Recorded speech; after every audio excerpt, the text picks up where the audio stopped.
মাছের টোপ কিভাবে তৈরি করতে হয় এটা আমাদের আকাশ ভাই দেখাবে।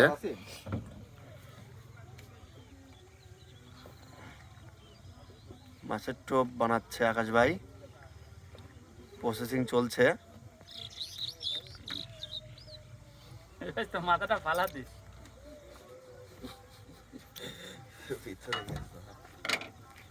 হাসিব, হ্যাঁ ভাই, মাছের টোপ কি হয়েছে? মাছ দেন, ঘাওড়া মাছ কিভাবে আসে তাই দেন। ঘাওড়া মাছ, পানিতে মাছ দেখেন। মনু ভাই করে গেল। এই যে ভাই আমি দেখতেছি। দেন দেন, আপনার কি দরকার? মাছ তো দেন না, একটু অল্প সময়ের মধ্যে তুলে ফেলে আমি আর যাবো না ভাই। না না, মাছ ধরতেই হবে। আপনি আমি তুলে দেবো না গাড়ি দিয়ে, আমার নৌকার খুঁটে উপরে হলে আমি আবার চলে আসতাম। টাকা সব বাজে আছে। মাছ তো ধরবোই ভাই ইনশাল্লাহ, 2-3টা। আপনার একবার সম্পূর্ণ কমপ্লিট করে না, একটা টোপ ফালাবার আর একটা